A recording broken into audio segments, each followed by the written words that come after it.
එතකොට මෙතන ලඝු 10 පාදයට 5 කියන එක මම මේක ගත්තේ ලඝු ගණක වගුවෙන් හොයලා. නමුත් ඒක මේ කැල්ලේ සයන්ටිෆික් කැල්ලේ හැදුවම එන්නේ 0.69යි 8.9 මේක ලඝු ගණක වගුවේ ලඝු 10 පාදයට 5 බැලුවම 0.699 බිංදුව එන්නේ.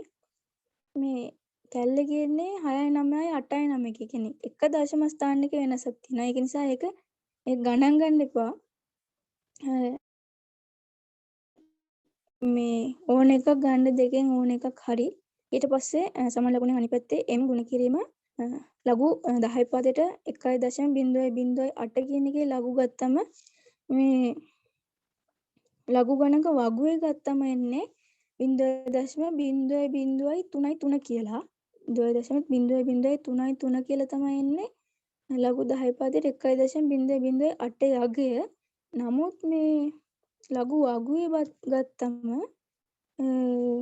1.08 කියන එකේ එන්නේ මේ 0.003.4.6 එහෙම එන්නේ 3.4යි කියලා. එතනත් 3.3 වෙනකොට කැල් එකේ පෙන්නන්නේ 3.4යි කියලා. ඒකත් අර එක දශම ස්ථානික පොඩි වෙනසක් තියෙන්නේ. ඒකත් ප්‍රශ්නයක් කරගන්න එපා. කැල් එකේ අගේ දානවා නම් එහෙමයි. ඕන විදියක් මම මේක හැදුවේ මේ වගුව බලලා, ලඝු වගුව බලලා. එතකොට මෙතන මේ m කියන එක මේ ගුණ වෙලා තියෙනවානේ මේ 0.0.0.033 ඒ ගුණ වුණ එක දැන් අපිට ඕනේ m කියන එක මෙතන ඒ ගන්න නෙවෙයි. ඒක නිසා මේ ඒක බෙදනවා මේ අර ගුණ වෙලා තියෙන 0.0.033 ගුණ වෙලා තියෙන නිසා ඒක අයින් කරගන්න ඒ අගෙන් අපි බෙදනවා. මේ සමාන ලකුණින් වම් අත පැත්ත 0.033 බෙදනකොට ඒක අපි අතෙන් දාන නිසා කියන්නේ සූත්‍රයේ මේ හදාගෙන ඉන්න ගානට අපි අතෙන් දාන දෙයක්. ඒක නිසා මේ සමාන ලකුණෙන් වම් අත පැත්තට දාන දෙයම සමාන ලකුණෙන් දකුණු අත පැත්තට ඒ දෙයම කරනවා. එතකොට දෙපැත්තම 0.033 බෙදනවා.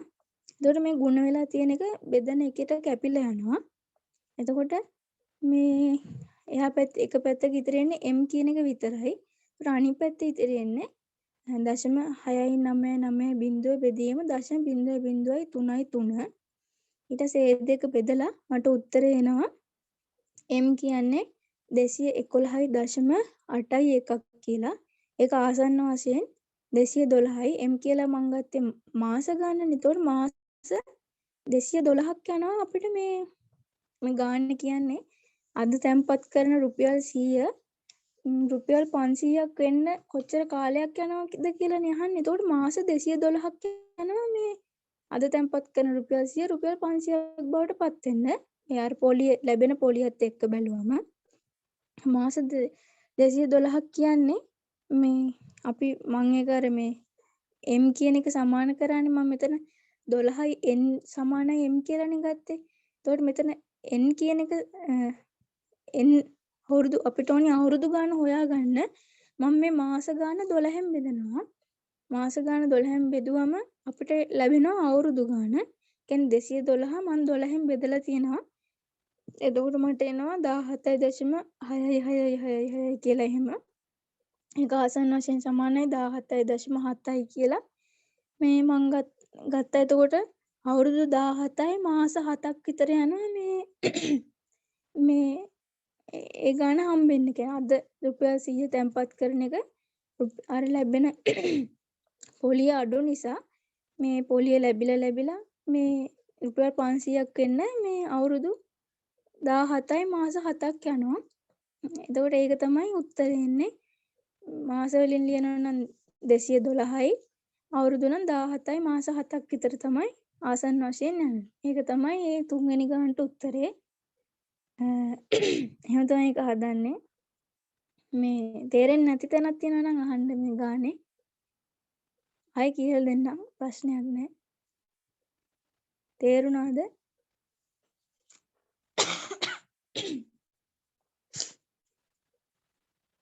තේරුණාද?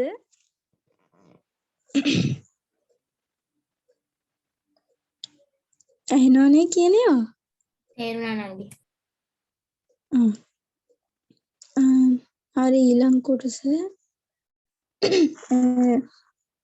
uneven cash flow. uneven cash flow කියන්නේ මේ කියන්නේ අවුරුද්දෙන් අවුරුද්ද අපිට ලැබෙන ගණන් අපිට දැන් පොලිය විදිහට හරි අපිට ලැබෙන්නේ එකම ගාණ නේද? එකම ගාණ ලැබෙනවා නම් හැම අවුරුද්දෙම අපිට 1000 ගාණ ලැබෙනවා නම් ලබන අවුරුද්දේ 1000යි ඊට පස්සේ අවුරුද්දේ 1000යි 1000 හැම අවුරුද්දෙම ලැබෙන්න ඕන. නමුත් මේ uneven cash flow කියන්නේ අපිට අවුරුද්දෙන් අවුරුද්දට ලැබෙන ගාණ වෙනස්. දැන් මේ මෙතන මේ ගාණේ තියෙන්නේ අද වර්තමාන අද දවසේ මම මගේ සාක්කුවේ මගේ සල්ලි වලින් වියදම් කරනවා මේ බැංකුවක කියලා හිතන්නකෝ තැන්පත් කරනවා මේ එහෙම නැත්නම් මොකක් හරි එකට ආයෝජනය කරනවා රුපියල් 10000. එතකොට මගෙන් ඒක අඩු වෙනවා. මගෙන් ලොස් එකක් කියලා හිතන්නකෝ මගෙන් අඩු වෙනවා රුපියල් 10000ක් මගේ සල්ලි වලින්. එතකොට ඒ අද තැන්පත් කරන එකට මට අවුරුදු පතා මේ අවුරුද්දකින් 2000ක් හම්බ වෙනවා මට ලැබෙනවා. තව අවුරුදු 2කින් 4000, අවුරුදු 3කින් 6000, අවුරුදු 4කින් 7000ක් විදිහට මට සල්ලි හම්බ වෙනවා. අද තැන්පත් කරන 10000 වෙනුවෙන් මට ලැබෙනවා.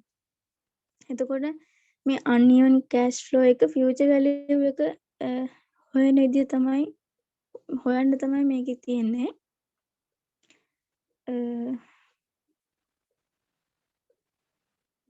එතකොට මම මේකේ හොයලා තියෙනවා මේකේ future value එක කියන්නේ අවුරුදු 4කට පස්සේ මේ අගය තමයි අහන්නේ. එතකොට අවුරුදු 4කට පස්සේ මේ 4 වෙනි අවුරුද්දේ අපිට හම්බෙන්නේ 7000. එතකොට ඒක future value ඒ අවුරුද්දේ ලැබෙන ගාණ. ඒක කෙලිම future value එක. ඒක කිසිම වෙනසක් එන්නේ නැහැ 4 වෙනි අවුරුද්දේ. ඒක එහෙමම future value එක විදිහට 7000 ගන්නවා. මෙතන 3 වෙනි අවුරුද්දේ අපිට 6000ක් නේ ලැබෙන්නේ. එතකොට අපිට ඕනි 4 වෙනි අවුරුද්දේක 4 වෙනි අවුරුද්දේ මේ කියන්නේ 3 වෙනි අවුරුද්දේ ලැබෙන 6000 ඊට අවුරුද්දකට පස්සේ 4 වෙනි අවුරුද්ද වෙනකොට ඒ 6000 වටිනාකම තමයි අහන්නේ. ඕනි. ඒක නිසා මේ future value එක හොයන සූත්‍රය මේ යටින් මම දාලා තිනවා. future value සමානයි present value ගුණ කිරීම 1 ධන වර්ග n කියන එක. එතකොට මෙතන 3 වෙනි අවුරුද්දේ 6000ට එක ගැලපුවොත් future value එක හොයන්න 6000 මම ගන්නවා present value එක විදිහට. එතකොට 1 ධන r කියන්නේ මෙතන රේට් එක 10%යිනේ. 10% කියන්නේ 10 බෙදීම 100යි. ඒ කියන්නේ 0.1යි. එතකොට 1 ධන 0.1 කියන එක තමයි මම මේ ඊතලයේ උඩ ලියලා තියෙන්නේ 1.1 කියලා. n කියන්නේ අවුරුදු ගාන. 3 වෙනි අවුරුද්දේ ඉඳන් 4 වෙනි අවුරුද්දට පරතරයේ තියෙන එක අවුරුද්දකනේ. ඒක නිසා n වෙනුවට 1යි දාන්නේ. එතකොට future value එක හොයන්න 6000 ගුණ කිරීම 1.1 පළවෙනි බලය මම ඒක ලියලා නැහැ. පළවෙනි බලය නිසා. එතකොට ඒකේ ගුණිතයෙන් මට අගය එනවා future value එක 6600යි කියලා. ඊළඟට දෙවෙනි අවුරුද්දේ ලැබෙනවා 4000. ඒ 4000 ඒ දෙවෙනි අවුරුද්දේ ඒ 4000 අගය අවුරුදු 4 වෙනි අවුරුද්දේදී ඒ 4000 අගය කොච්චරද කියලා තමයි future value එක තමයි අහන්නේ. එතකොට මේකත් එහෙමයි අර සූත්‍රයට මම දාන්නේ. එතකොට මේ දෙවෙනි අවුරුද්දේ ලැබෙන 4000 මම present value එක විදිහට ගන්නවා. එතකොට 4000 තමයි present value එක. රේට් එක 10% කියන්නේ 0.1යි. කියන්නේ 1 ධන 0.1 කියන්නේ 1.1යි. දෙවෙනි අවුරුද්දේ ඉඳන් 4 වෙනි අවුරුද්දට පරතරය අවුරුදු 2ක පරතරයක් තියෙනවා. ඒක නිසා මේ n වෙනුවට මම දාන්නේ 2 කියන එක. එතකොට 4000 ගුණ කිරීම 1.1 දෙවෙනි බලය ගුණ කරාම උත්තර එනවා 4840යි. ඊට පස්සේ පළවෙනි අද ඉඳන් අද 10000ක් තැන්පත් කරනවා නම් අවුරුද්දකට පස්සේ අපිට 2000ක් හම්බ වෙනවා. ඒක තමයි මේ එක කියන අවුරුද්ද යටතේ 2000ක් තියෙනවා. ඒ පළවෙනි අවුරුද්දේ හම්බෙන 2000 අවුරුදු 4කට පස්සේ මේ 2000 අගය කොච්චරද කියලා තමයි අහන්නේ ෆියුචර් වැලියු එක. එතකොට ඒකයි මම ෆියුචර් වැලියු මේ සූත්‍රයට ආදේශ කරනවා. මේ 2000 කියන එක මම ප්‍රසන්ට් වැලියු එක විදියට ගන්නවා. කලින් වගේමයි 2000 ගුණ කිරීම 1 ධන r කියන්නේ 0.1යි 1 ධන 0.1 1.1යි. එතකොට පළවෙනි අවුරුද්දේ ඉඳන් හතරවෙනි අවුරුද්දට පරතරය අවුරුදු 3ක පරතරයක් තියෙනවා. එතකොට මේ n වෙනුවට මම දාන්නේ 3. එතකොට 2000 ගුණ කිරීම 1.1 තුන්වෙනි බලය ගුණ කළා මට එනවා 2662ක්. එතකොට ඒ ටික මට ලැබෙන ටික දැන් මේ ඊළඟ එක දැන් වර්තමානයේදී අද දවසේදී මම තැන්පත් කරනවා රුපියල් 10000. ඒක මගේ සාක්කුවෙන් අඩු වෙනවා. ඒක තමයි ඍණ දාලා තියෙන ඍණ 10000. එතකොට ඒක අවුරුදු 4කට පස්සේ ඒ 10000 අගය තමයි මම මේ අන්තිමම ඊතලයේ උඩ හොයලා තින්නේ. එතකොට ප්‍රසන්ට් වැලියු එක 10000යි. රේට් එක 0.1මයි. එතකොට 1 ධන 0.1 1.1යි. අවුරුදු 4කට පස්සේ අවුරුදු ගාන 4යි. එතකොට ෆියුචර් වැලියු එක එනවා 14640. එතකොට ඒ ඍණ 14640 කියන්නේ future value of cash outflow. ඒ කියන්නේ අපෙන් එළියට යනවනේ මගේ සාක්කුවෙන් සල්ලි එළියට යනවා. ඒක තමයි කෑෂ් එක. ඒක නිසා ඍණ දාලා තියන්නේ අද තැන්පත් කරන 10000 අවුරුදු 4කට පස්සේ වටිනාකම වෙන්නේ 14640යි. එතකොට මේ අනික් ටික මේ ධන මේ අගයන් අපිට තියෙන්නේ කියන්නේ කෑෂ් ඉන්ෆ්ලෝ. කෑෂ් කියන්නේ අර අද තැන්පත් කරන 10000 වෙනුවෙන් අපිට ලැබෙන මුදල ලැබෙන සල්ලි තමයි මේ අනිත් ටික තියෙන 7000 6600 4800 ගන්න ඒ ටික. එතකොට ඒ ටික future value of cash outflow cash inflow අපිට ලැබෙන කෑෂ් එකේ ලැබෙන මුදලේ අනාගත වටිනාකම තමයි මේකේ තියෙන්නේ. එතකොට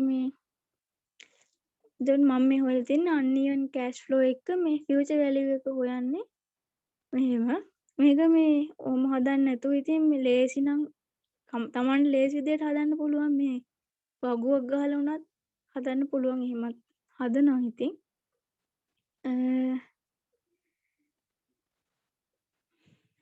මේක කියන්නේ uneven cash flow එක present value එක හොයන විදිය මම කලින් කිව්වා වගේ uneven cash flow එකක් කියන්නේ මේ අවුරුද්දෙන් අවුරුද්දට ලැබෙන ගණන් වෙනස්. එකම ගණනේ ලැබෙන්නේ. ඒකේ present value එක හොයන විදිය තමයි කියන්නේ. මේකේ මම හොයලා තියෙනවා uneven cash flow එක present value එක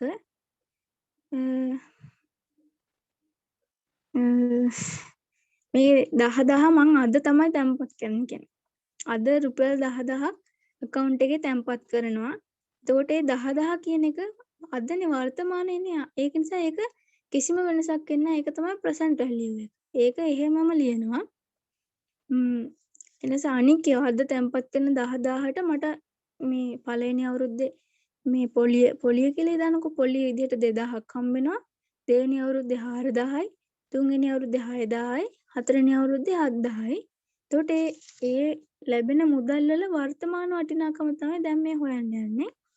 එතකොට present value එකේ සූත්‍රය මම මේ අටින් දාලා තියෙනවා. present value සමානයි future value බෙදීම 1 ධන r ගේ n වෙනි බලය. ඒක තමයි සූත්‍රය. එතකොට ඒකට අනුව පළවෙනි අවුරුද්දේ 2000ක් හම්බ වෙනවා. එතකොට ඒ 2000 අද ඉඳන් අවුරුද්දකට පස්සේනේ හම්බෙන්නේ. එතකොට ඒක තමයි future value එක 2000. ඒක බෙදීම r rate එක දීලා තියෙනවා මේකෙත් 10%යි. 10% කියන්නේ 0.1යි. 1 ධන 0.1 කියන්නේ 1.1යි. n කියන්නේ අවුරුදු ගාන. අද ඉඳන් අවුරුද්දකට පස්සේනේ 2000ක් හම්බෙන්නේ. ඒ කියන්නේ අවුරුදු 1යි. ඒක නිසා ඒක මම එක දාලා නැහැ. ඒක දාන්න ඕනේ නැහැ. 2000 බෙදීම 1.1 පළවෙනි බලය. එතකොට උත්තරේ එනවා 1818යි 718ක් විදිහට උත්තරේ එනවා. ඒ වගේම ඒ විදිහටම හදනවා අද ඉඳන් අවුරුදු 2කට පස්සේ අපිට හම්බ වෙනවා රුපියල් 4000. එතකොට 4000 කියන එක ෆියුචර් වැලියු එක අවුරුදු 2කට පස්සේ ලැබෙන ගාණ. එතකොට ඒක ෆියුචර් වැලියු එක 4000යි. රේට් එක 0.1යි. එතකොට 1.1.1.1යි. අවුරුදු 2කට පස්සේ ලැබෙන නිසා n 2 දාන්නේ. එතකොට 4000 බෙදීම 1.1 දෙවෙනි බලය සුළු කරාම උත්තරේ එනවා 3305යි 79ක් විදිහට උත්තරේ එනවා.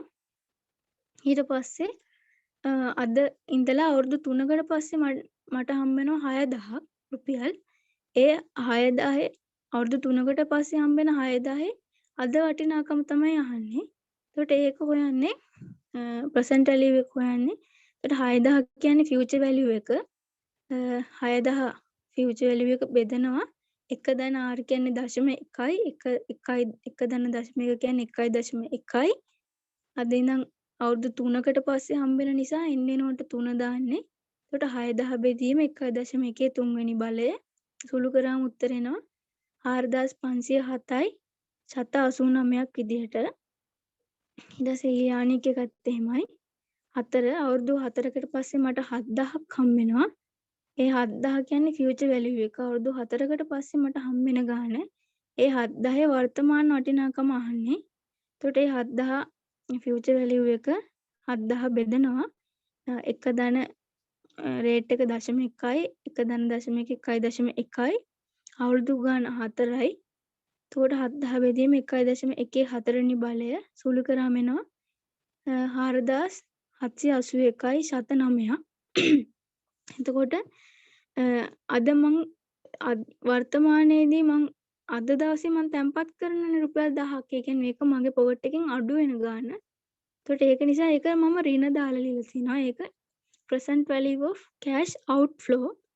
මේ මගේ සාක්කුවෙන් එළියට යන ගාණක් එළියට යන නිසා මේ ඒකේ වර්තමාන අගය ඒක 10000ක් යන නිසා ඒක එහෙමම ලිව්වා අඩු වෙනවා 10000ක් ඍණ 10000යි.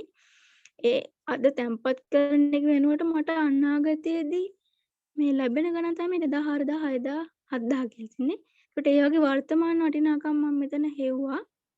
ඒවා තමයි මේ present value of cash inflow කියන්නේ. ඒ කියන්නේ ඒවා මේ අපිට ලැබෙන ගාණ. අපි අද තැන්පත් කරපු ගාණ වෙනුවෙන් අපිට අනාගතයේදී ලැබෙන ගණන් වල මේ වර්තමාන වටිනාකම තමයි මේ මම හොයලා තින්නේ.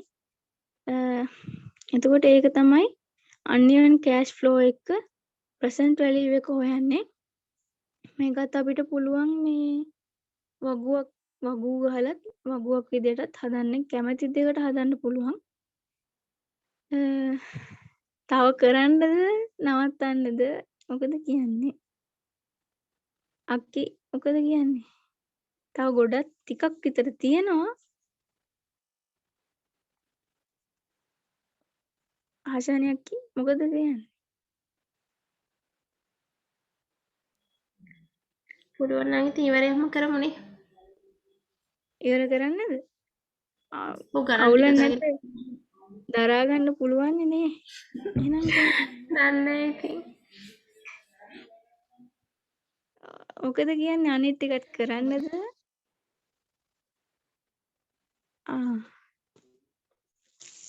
හරි ඇනුයිටි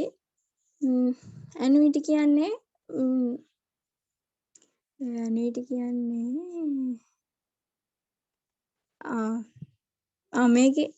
මේකේ තියෙන්නේ ඕඩිනරි ඇනුයිටි කියලා. කියන්නේ ඕඩිනරි ඇනුයිටි කියන්නේ අර අන්ෆ්ලෝ එක මං කියවනේ අවුරුද්දෙන් අවුරුද්දට අපිට ලැබෙන ගාණ වෙනස්නේ. අර ඒ ගණන් වල 2000යි 4000යි 6000යි 8000යි එහෙමනේ යන්නේ. නමුත් මේ ඇනුයිටි වල මේ අද අපි තැන්පත් කරන ගාණ වෙනුවෙන් මේ අපිට ලැබෙන්නේ හැම අවුරුද්දෙම එකම ගාණක්. හැම අවුරුද්දෙම මේ පළවෙනි අවුරුද්දේ 1000යි දෙවෙනි අවුරුද්දේ 1000යි තුන්වෙනි අවුරුද්දේ 1000යි අන් ඒ වගේ හැම අවුරුද්දෙම එකම ගාණක් තමයි ලැබෙන්නේ. එතකොට ඕඩිනරි ඇනුයිටි කියන්නේ ඒ ලැබෙන මේ පොලිය කියලා හිතන්නකෝ. ඒ 1000 කියලා ලැබෙන්නේ පොලිය නම් ඒ පොලිය හැමදාම එකතු වෙන්නේ මේ අවුරුද්දේ අවසානයේ. අන්න ඒක තමයි ඕඩිනරි ඇනුයිටි කියන්නේ. හැම අවුරුද්දකම අවසානයේ තමයි මේ ඒ අපිට ලැබෙන පොලිය වගේ ඒක එකතු වෙන්නේ. ඒක තමයි ඕඩිනරි ඇනුයිටි කියන්නේ. මේ ඕඩිනරි ඇනිවිටි එකක් මේ හොයන සූත්‍රය තමයි මෙන් දීලා තින්නේ. ඒක ෆියුචර් වැලියු එක. Future value of an ordinary annuity. හැම අවුරුද්දෙම අග තමයි ඇනිවිටි මේ පොලි එකතු වෙන්නේ. ඒකට තමයි ඕඩිනරි ඇනිවිටි කියන්නේ.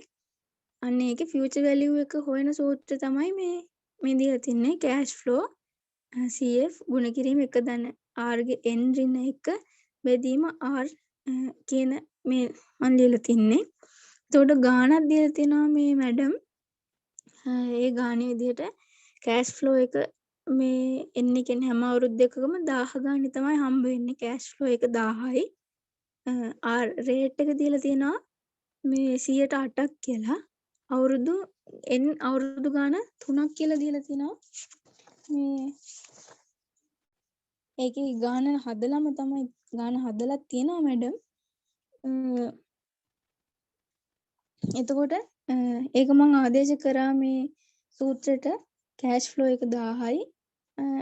R කියන්නේ 108යි. 108යි කියන්නේ 8 බෙදීම 100යි. අර මම කලින් කිව්වා වගේ 8 බෙදීම 100 කියන්නේ 0.08යි. අවුරුදු ගාන 3යි. ඒක නිසා 1000 වරහන් තුළ එක ධන 0.08 8 තුන්වෙනි බලය ඍණ 1 බෙදීම 0.08.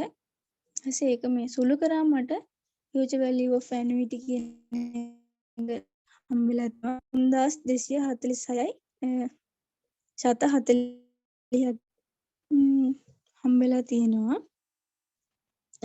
ඒක එහෙම තමයි ඒක. ඒ කියන්නේ මේකේ ලේසි අර සූත්‍රයටම කෙලිම ආදේශ කරන්න තමයි තියන්නේ. ඊළඟ එක present value of annuity.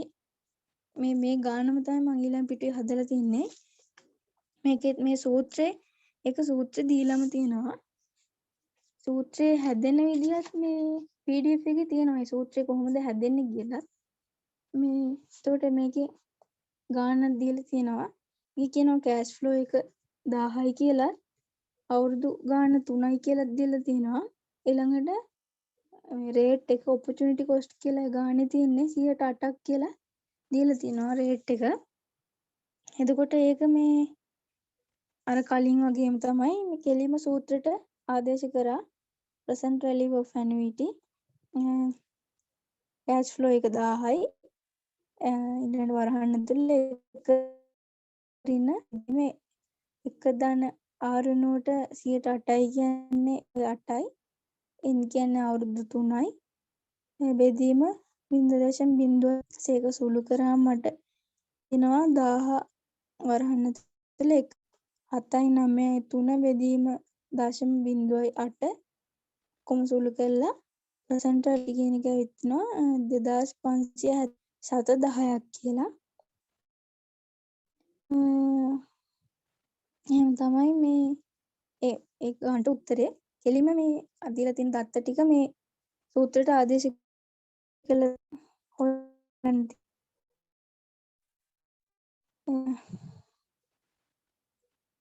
ඊළඟ එක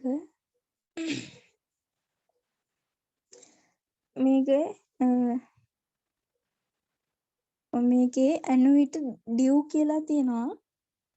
annuity due කියන්නේ මේකේ මම දාලා නැහැ. මේ annuity due කියන්නේ මේ අර ordinary annuity කියන්නේ මම කලින් කිව්වා වගේ ordinary annuity කියන්නේ මේ annuity කියන්නේ එකම ගාණ හම්බ වෙන එක. හැම අවුරුද්දෙම පොලිය විදිහට එකම ගාණයි හම්බ වෙන්නේ. ordinary annuity කියන්නේ ඒ හම්බ වෙන ගාණ අවුරුද්දේ අග තමයි හම්බ වෙන්නේ. පොලිය විදිහට ඒ annuity due කියන එකේදී වෙන්නේ අවුරුද්දේ මුල හම්බ වෙන්නේ. අර ordinary annuity එකේදී අවුරුද්දේ අග හම්බ වෙන එක annuity due එකේදී මේ අවුරුද්දේ මුල හම්බ වෙනවා. එතකොට මේකේ උඩට ගන්න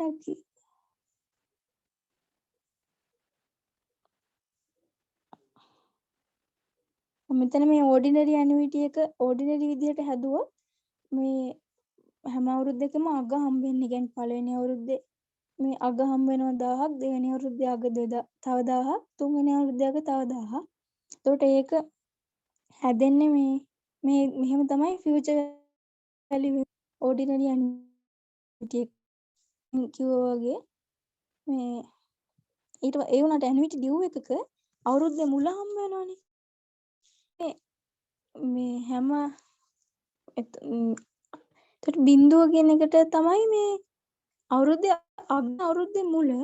එතකොට ඒකේ මේ හැදෙන්නේ මේ විදිහට. එතකොට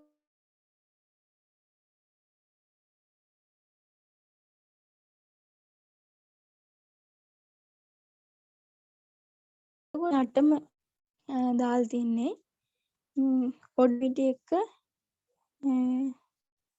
පොඩ්ඩට ගන්න. පොඩ්ඩක් යටට ගන්න. මේකේ යට තියෙන ඔඩිනරි ඇනිවිටි සමාන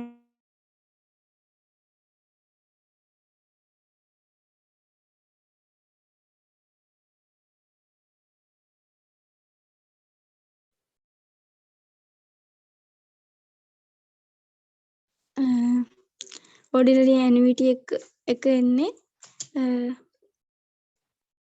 පළවෙනි 1000 ධන මේ මෙහෙම 1000 ගුණ කිරීම 1.08 පළවෙනි බලය ධන 1000 ගුණ කිරීම 1.8 දෙවෙනි බලය විදිහට තමයි අර මම ඒකේ මුල හදලා තියෙනවා. ඒක එන විදිහ. ඊට පස්සේ ඇනිවිටි ඩියු එක මේ ඒක එන විදිහ තමයි මේ යට පෙළිය තියෙන්නේ. එතකොට මේ දෙක අතර රිලේෂන්ෂිප් එක එන්නේ කියන්නේ ඇනිවිටි ඩියු කියන එක හැදිලා තියෙන්නේ හොඳට බැලුවොත් තේරෙනවා ඕඩිනරි ඇනිවිටි එක ගුණ වෙලා තියෙනවා 1 r එකකින්. 1 r කියන්නේ මෙතන පොලිය 108යිනේ. 108 කියන්නේ 0.08යි. ඒක නිසා තමයි මේ 1.08 1.08 විදිහට මේ අරන් තින්නේ. හොඳට තේරෙනවා මේ ඕඩිනරි ඇනිවිටි එකේ පළවෙනි අගය 1000යි. ඒත් ඇනිවිටි ඩියු එකේ පළවෙනි අගය එනකොට 1000 ගුණ කිරීම 1.08ක් ඇවිත් තියෙනවා. එතකොට මේ දෙක අතර රිලේෂන්ෂිප් එක තේරෙනවා. ඇනිවිටි ඩියු එකක් සමාන වෙන්නේ ඕඩිනරි ඇනිවිටි එකක් මේ 1 ගෙන් ගුණ වුණා. අන්න එහෙම තමයි මේ දෙක අතර රිලේෂන්ෂිප් එක ඉන්නේ. එතකොට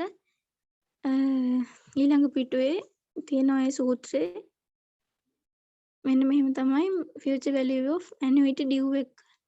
future value එක සූත්‍රය එන්නේ future value of annuity due සමානයි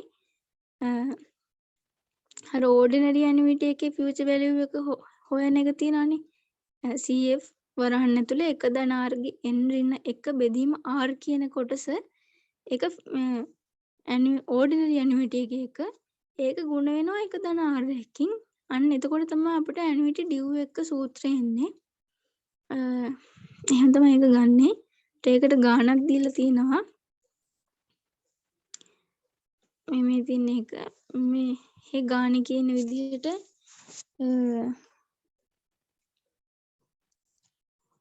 කෑෂ් ෆ්ලෝ එක හැම අවුරුද්දෙම 1000 ගානේ හම්බෙනවලු. රේට් එක දීලා තියෙනවා 108යි. අවුරුදු ගාන 3ක් කියලා දීලා තියෙනවා. එතකොට මම ඒවා මේ සූත්‍රයට ආදේශ කරා. කෑෂ් ෆ්ලෝ එක 1000යි. රේට් එක 108 කියන්නේ 100න් 8 බෙදීම 100යි කියන්නේ 0.08යි. අවුරුදු ගාන 3යි. එතකොට අවුරුදු කියන්නේ n 3යි. එතකොට ඒවා ආදේශ කරාම මට අන්තිමට සුළු කරලා උත්තර එනවා future value of annuity due 3506යි 711ක් විදිහට උත්තර එනවා. එහෙනම් තමයි future value එක හොයන්නේ. ඊළඟ එක present value of annuity due එක present value එක හොයන එක. එතකොට ordinary annuity එක මම අර uneven cash flow එක කියලා දුන්නා. අර හොයන විදිහ ඒ විදිහමයි මේ ordinary annuity එක මෙහෙම හොයලා තියෙනවා. annuity due එකත් මම හොයලා තියෙනවා. ordinary annuity එක අවුරුද්දේ අග ලැබෙන පොලිය annuity due එකක් වෙද්දී අවුරුද්දේ මුල තමයි ලැබෙන්නේ. එතකොට මෙතන මෙහෙම තමයි එතකොට මේ ordinary annuity එක ලැබෙන විදිහයි annuity due එක ලැබෙන විදිහයි මම මේ පහළ දාලා තියෙනවා. එතකොට මේ දෙක අතර රිලේෂන්ෂිප් එක එනවා හොඳට බැලුවම තේරෙනවා ඇනිවිටි ඩියු එක සමාන වෙන්නේ මේ ඕඩිනරි මේ දැන් ඕඩිනරි ඇනිවිටි එකේ පළවෙනි අගේ තියෙන 1000 බෙදීම 1.08 පළවෙනි බලය කියලා. ඒ කියන්නේ 1.08 කියන්නේ 1 ධන r 1 ධන 0.08. ඒ කියන්නේ පොලිය 108යි. එතකොට ඒක තමයි 0.08 කියන්නේ 1 ධන 0.08 තමයි 1.08 විදිහට එතන දාලා තින්නේ. එතකොට මේ ඕඩිනරි ඇනිවිටි එකේ පළවෙනි අගේ 1000 බෙදීම 1.08. එතකොට ඇනිවිටි ඩියු එකේ පළවෙනි අගේ 1000නේ. එතකොට 1000 බෙදීම 1.08 කියන එක 1000 කරන්න බෙදීම තියෙන එක අපි නැති කරන්න මේ ಗುಣ කිරීමක් ගන්න ඕනේ අනිවාර්යෙන්. එතකොට තමයි ඒක නිසා තමයි මේ අර 1000 බෙදීම 1.08 මං 1.08කින් ගුණ කරලා තියෙන්නේ. එතකොට මේ ඇනිවිටි ඩියු එකේ මෙතන ප්‍රසන්ට් වැලියු එකේදී ඇනිවිටි ඩියු එකේ ඕඩිනරි ඇනිවිටි එකේ මේ රිලේෂන්ෂිප් එක මෙතනත් එන්නේ ඇනිවිටි ඩියු එක සමාන වෙන්නේ ඕඩිනරි ඇනිවිටි එක ගුණ කිරීම 1 ධන r කියන එක අර කලින් විදිහමයි මේකෙත් රිලේෂන්ෂිප් එක එහෙමමයි එන්නේ ඇනිවිටි ඩියු එක සමාන වෙනවා ඕඩිනරි ඇනිවිටි එක ගුණ කිරීම 1 ධන r කියන එක. එහෙම තමයි එන්නේ.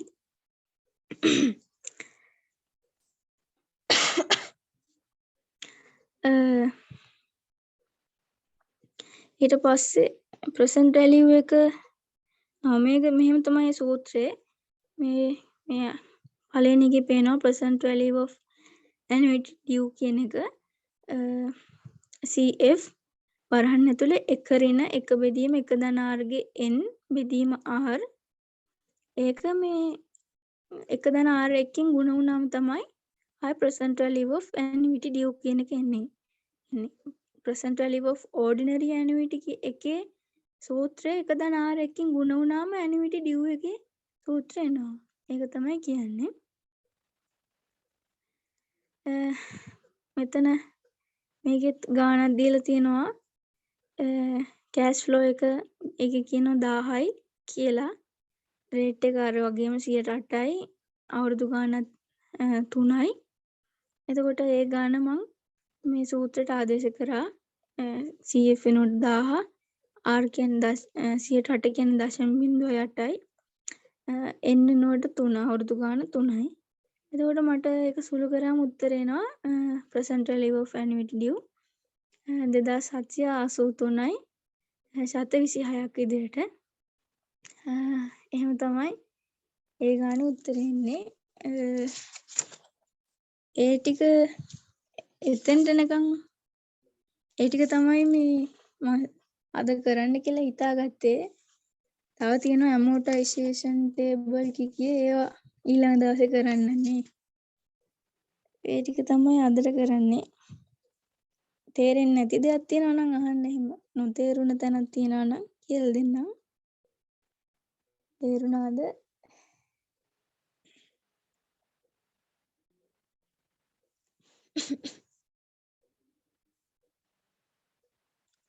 අවුලක් නැද්ද? අවුලක් නැහැ පූර්ණ. හරිනේ එහෙනම්. අක්කේ එහෙනම් ඉවර කරමු නේ. අශානියක් Thank you Nangi.